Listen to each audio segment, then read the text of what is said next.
Hello student, मैं शिवानी सोलन आपका welcome करती हूँ आपके अपने यूट्यूब चैनल एसएससी बुलेट पर।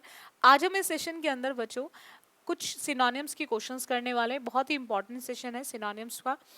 आपको देखना है कि एग्जाम में देखो बहुत सारे स्टूडेंट्स को वोकैब में बहुत प्रॉब्लम आती है। बहुत सारे स्टूडेंट्स बोलते हैं कि मैम वोकैब सेशंस लेकर आइए। जैसे मैं मैसेज देखती रहती हूँ, चैनल पर आते हैं स्टूडेंट्स के मैसेज, तो डेफिनेटली ये स्पेशली सेशंस उन्हीं स्टूडेंट के लिए है जिनकी वोकैब की डिमांड बहुत ज़्यादा रहती है।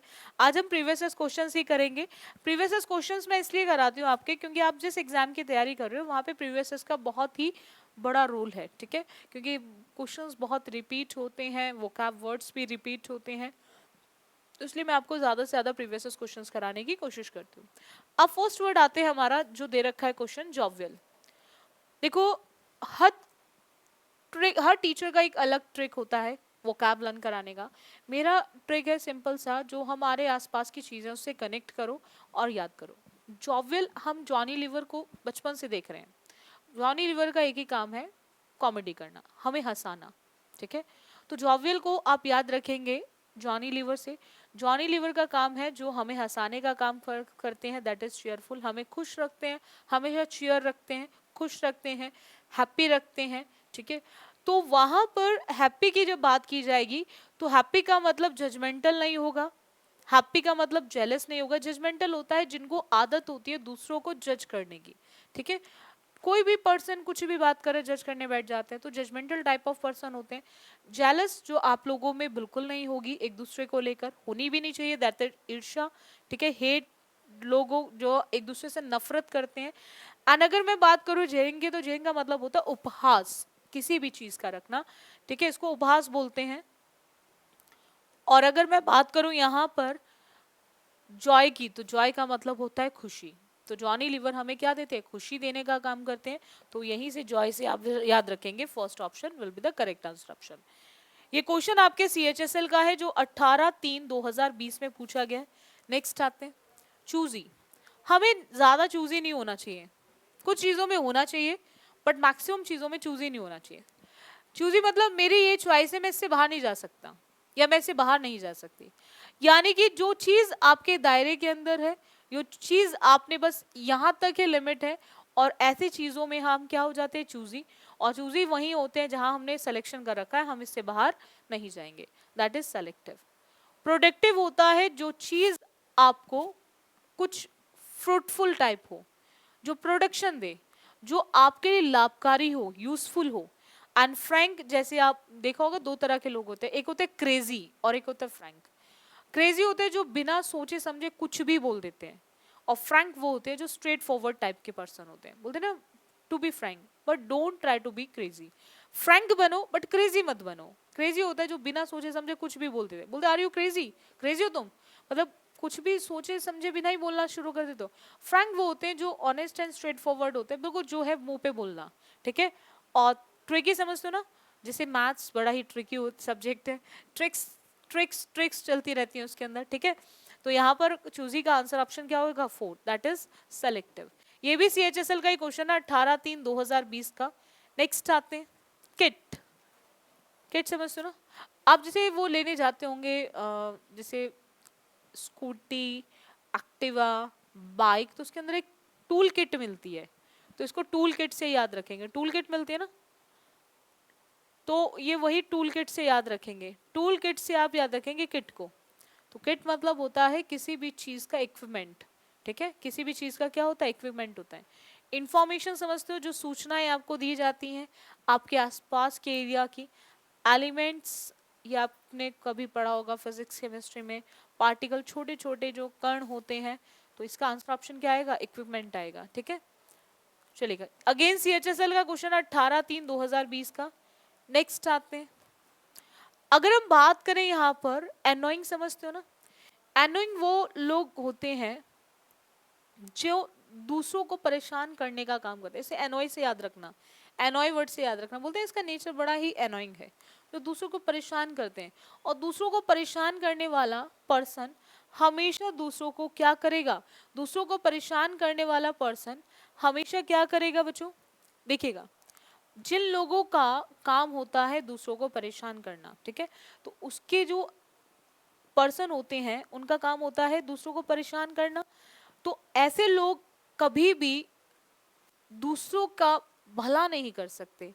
तो उसको इस तरह से याद रख सकते हैं, जिसको हम बोलते हैं हमारा बैनिंग। बैनिंग का मतलब होता है एक ऐसा पर्सन जो काइंडली टाइप ऑफ होता है। काइंडली समझते हो, जो काइंड हार्टेड लोग होते हैं, जिनके अंदर दयालुता भरी हुई होती है। हॉस्टाइल को याद रखना है हॉस्टल से। जो भी बच्चे हॉस्टल में रहते हैं, जो भी बच्चे हॉस्टल में रहते हैं, वो लोग बच्चे कभी भी दूसरों के साथ जल्दी से एडजस्ट नहीं होते, यानी कि वो फ्रेंडली टाइप ऑफ पर्सन नहीं होते, क्योंकि वो बहुत ही ज़्यादा अलग रह के बहुत ज़्यादा क्या हो जाते हैं, चिड़चिड़े टाइप ऑफ पर्सन हो जाते हैं। ठीक है, और इसका मतलब होता है जो चीज़ आपकी बहुत ज़्यादा ह्यूज है, लार्ज है, बड़ी विशाल जिसको बोलते हैं। ठीक है, इसका मतलब होता है विशाल। और हार्मफुल मतलब जो आपको नुकसान देने वाला है, यानी कि जो चीज आपके लिए नुकसानदायक है। तो हमारा आंसर ऑप्शन क्या आ जाएगा, B, that is banning. Next आते हैं, एक्सप्लिसिट मतलब होता है एक्सप्लेनेशन से याद रखेंगे। कैसे याद रखेंगे एक्सप्लेनेशन, बोलते हैं ना मुझे इतनी एक्सप्लेनेशन मत दिया करो, चीजों को ट्रांसपेरेंट रख लो ना, चीजों को ट्रांसपेरेंट रख लो, दैट इज लोकेट। चीजों को जितना लिक्विड होंगी चीजें उतनी क्लैरिटी रहेगी, दैट इज क्लैरिटी। जितनी चीजें ट्रांसपेरेंट होती हैं उतनी क्लैरिटी रहती है, आर पार की चीजें दिखाई देती है। तो आप एक्सप्लिसिट को एक्सप्लेनेशन से याद रखेंगे, और एक्सप्लेनेशन को आपको याद रखना, एक्सप्लेनेशन को किससे, लिक्विड से। लिक्विड मतलब होता है जो चीज लिक्विड होती है वहां पर चीजें आर पार दिखाई देती हैं, उतनी चीजें ट्रांसपेरेंट होती हैं। तो इसीलिए इसका आंसर ऑप्शन क्या आ जाएगा, सेकेंड। अगर हम अनइंटेलिजिबल की बात करें तो जो लोग ज्यादा बुद्धिमान नहीं है। कंपैटिबल मतलब होता है कि जो दो लोग एक दूसरे के अनुकूल हैं। ठीक है, जो लोग एक जैसे हैं, दो लोग। और इक्विवोकल का मतलब होता है कि जहां पर बात करते हैं हम गतिशील की, जो चीज गोल मोल है, घूमने वाली है, इक्वल समझते हो ना, घूमी हुई है, दैट इज गोल मोल। बोलते नहीं चीजें क्या है, घूम रही क्या है, दैट इज गोल मोल है सारी, तो उसको बोलते हैं। नेक्स्ट आते हैं, नेक्स्ट क्वेश्चन, इंस्टिगेट करना। इंस्टिगेट समझते हो, बोलते हैं ना मुझे ज्यादा इंस्टिगेट मत किया करो। इंस्टिगेट का मतलब सिंपल होता है लोगों में आग लगाना, लोगों में आग लगाना। प्रोवोकिंग नेचर के लोग होते हैं ना, भड़काने का काम करते हैं, जिनका काम होता है भड़काना। ठीक है, अगर मैं बात करूं स्टेगनेंट की, तो स्टैग्नेंट का मतलब होता है एक फ्लो, एक प्रवाह। जो प्रभाव होता है ना, जो चल रहा है, फ्लो चल रहा है, उसको बोलते हैं। अगर हम इम्बाइव की बात करें, इम्बाइव, तो इम्बाइव का मतलब होता है जो चीज आपको एब्जॉर्व कर ले, पूरी तरह से सोख ले, सक कर ले। जो चीज आपको किसी भी पार्ट को सक कर लेती है, जो सोख लेती है, उसको बोलते हैं हमारा इम्बाइव। अगर मैं बात करूं यहाँ पे इंस्टिल की, तो इंस्टिल का मतलब होता है ड्रॉप, किसी भी चीज की बूंद, गिरना, ड्रिप। ठीक है, तो यहां पर हमारा आंसर ऑप्शन क्या होगा, सेकेंड। कैंडल का मतलब होता है कि जो लोग आग लगाने का काम करते हैं, आग लगाना, आग लगाने का काम करते हैं, दैट इज कैंडल। ये क्वेश्चन भी सीएचएसएल का है जो 18/3/2020 में पूछा गया है। क्वेरल्स हम समझते हो ना, क्वेरल से याद रखना, झगड़ालू टाइप ऑफ पर्सन, जिनका एक ही काम होता है झगड़ा करना, किसी से भी झगड़ा मोल ले लेते हैं। तो ऐसे लोग कैसे होते हैं, क्वेरलेस टाइप के पर्सन होते हैं, जिनका काम होता है छोटी छोटी बात पे झगड़ा करना, जिनका काम होता है छोटी छोटी बात पे झगड़ा करना। अब इसमें एक वर्ड आ रहा है एम्बिग्यूशियस। एम्बिग्यूशियस का मतलब होता है जहां चीजें आपको स्पष्ट ना हो, बोलते ना चीजें क्लियर नहीं है, यानी कि not clearly defined. Not clearly defined यानी कि नॉट क्लियर, जो चीज आपको पूरी तरह से साफ साफ शब्दों में ना दी गई हो, यानी कि जो चीज आपको क्लियर वर्ड्स में ना दी गई हो, दैट इज एम्बिग्यूशियस। ओपेक का मतलब होता है जो चीज, अगेन वही सेम केस है, नॉट क्लियर, जहां चीजें कैसी होती है, धुंधली टाइप की होती हैं। जहां चीजें धुंधली होती है ना, ये फिजिक्स में आपने पढ़ा होगा, बहुत बार आता है ना, जब चीजें ट्रांसपेरेंट नहीं है, धुंधली है, तो वहां पे ये वर्ड आता है। प्रेगमेटिक को आप कहीं ना कहीं प्रैक्टिकल से याद रखेंगे, प्रैक्टिकल लाइफ से। एक ऐसा पर्सन जो व्यवहारिक है, यानी कि जो प्रैक्टिकल चीजों को जानता है, दैट इज प्रैग्मेटिक। तो यहाँ पर आंसर ऑप्शन क्वेरल को क्वेरलस से याद रखेंगे, that is first. First is the correct answer option. ये क्वेश्चन भी आपके CHSL का है जो 18/3/2020 में पूछा गया है। नेक्स्ट आते हैं, जो लोग लाइफ में चीजों को क्या कर लेते हैं, एडजस्ट कर लेते हैं। एडजस्टमेंट होता है चीजों को एडजस्ट करना। एडजस्टमेंट का मतलब कॉम्प्रोमाइज नहीं है, कोऑपरेटिंग नहीं है, कोऑर्डिनेटिंग नहीं है, यानी कि उन्होंने चीजों को क्या करा है, बैलेंस। अगर आपको लाइफ में कभी भी एडजस्ट करना है तो कहीं ना कहीं आपको थोड़ा बहुत चीजों को बैलेंस करना पड़ेगा। एडजस्ट तभी होंगी जब चीजें बैलेंस होंगी। तो यहाँ पर एडजस्टमेंट का मतलब होता है बैलेंसिंग। कोऑर्डिनेशन समझते हो ना, कि एक दूसरे के साथ काम करना है तो एक दूसरे के साथ हमें चलना पड़ेगा, एक दूसरे के अकॉर्डिंग हमें काम करना पड़ेगा, तो हम दो लोगों के बीच में कोऑर्डिनेशन होना चाहिए। कॉम्प्रोमाइजिंग जो आपको लाइफ में करना नहीं होता, बट कुछ सिचुएशन में कुछ ऐसे केसेस होते हैं जहां हमें करना पड़ जाता है, ठीक है, जिसको रिकंसाइल भी बोलते हैं। जैसे फीमेल की जो गर्ल्स की लाइफ होती है, दो पार्ट्स में डिवाइडेड होती है, एक बिफोर मैरिज और एक आफ्टर मैरिज। लॉज अच्छे ना मिले तो कहीं ना कहीं वो गर्ल अपनी लाइफ के साथ क्या करती है, कॉम्प्रोमाइज करती है, जिसको हम रिकंसाइल भी बोलते हैं, किसी भी चीज से समझौता करना। और कॉपरेट समझते हो ना, जैसे आप देखते होंगे आपके फैमिली में आपके जो बड़े होंगे आपको कॉपरेट करते हैं, भाई कैसे भी करो, एनी हाउ आप चीजों को बढ़ाओ, कॉपरेट करने का काम करते हैं, ठीक है। सो एडजस्टमेंट का मतलब होता है बैलेंसिंग। CHSL का ही क्वेश्चन है 18/3/2020 का। नेक्स्ट आते हैं, टर्निश मतलब समझते हो, किसी चीज को टर्न करके क्या करना, खत्म करने का काम करना। खत्म यानी कि आपने चीजों को क्या कर दिया, डैमेज कर दिया। इसी को हमारा बोलते हैं डिस्ट्रॉय करना। यही हमारा डिमोलिश होता है, इसी को हम डिसमेंटल भी बोलते हैं, किसी भी चीज को तबाह करना, खत्म करना, डैमेज करना, डिस्ट्रॉय करना, डिमोलिश करना, किसी भी चीज को डिसमेंटल करना। अब यहाँ पर जो वर्ड दे रहा है हाइट, समझते हो ना, हाइट पे जाके डेकोरेट, जो आप रूम्स वगैरह घर को अपने करते हो, और इसमें एक वर्ड दे रखा है अपीज। अपीज को याद रखेंगे प्लीज्ड से, जो आप खुश होते हैं, हैप्पी, आपकी हैप्पीनेस, प्लीज्ड, आपका प्लीजिंग नेचर जो होता है दूसरों को प्लेजर देने वाला, उसी को बोलते हैं हमारा अपीज, ठीक है। तो इसका आंसर ऑप्शन क्या आएगा बच्चों, डैमेज। किसी भी चीज को डानिश करना यानी कि किसी चीज को डिस्ट्रॉय कर देना, दैट इज डिमोलिश करना, डिसमेंटल करना।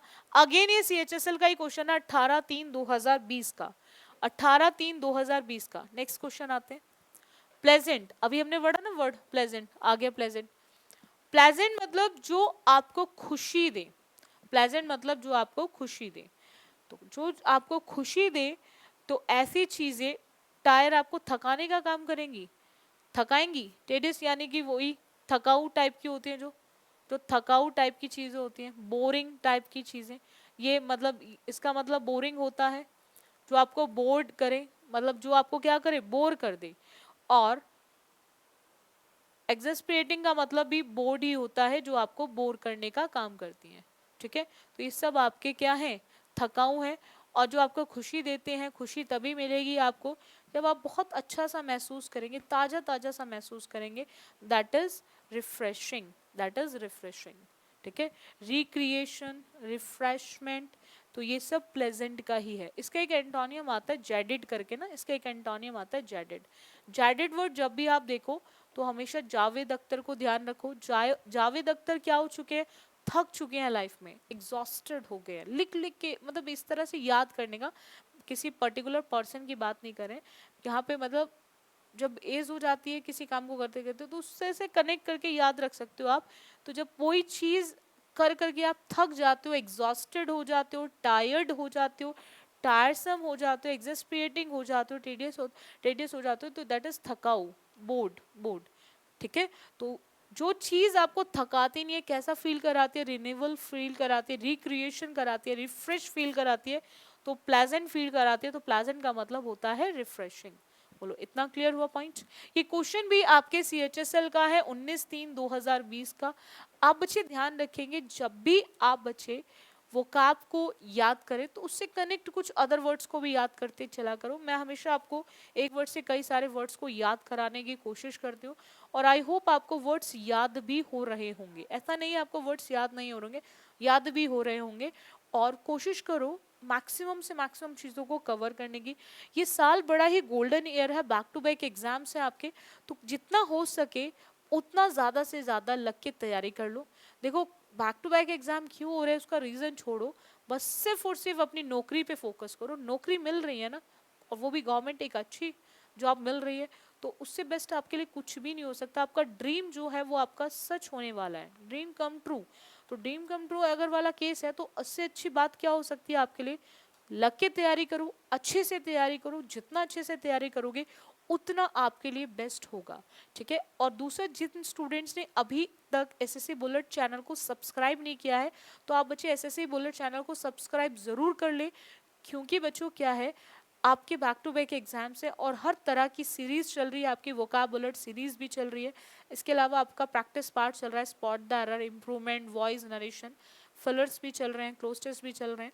इसके अलावा आपका जो देखा होगा आपने ग्रामर पार्ट का चल रहा है, improvement, sentence improvement, spot the error.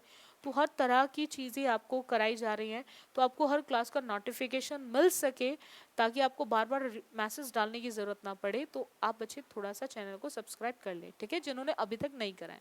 बाकी अगर सेशन अच्छा लगता है तो आप उसको लाइक भी कर दिया करो, शेयर भी कर दिया करो, ताकि मैक्सिमम स्टूडेंट तक वो सेशन मिल सके। ठीक है। सो आज के लिए इतना रखते हैं, बाकी करेंगे बच्चों नेक्स्ट क्लास में। So thank you student for this session.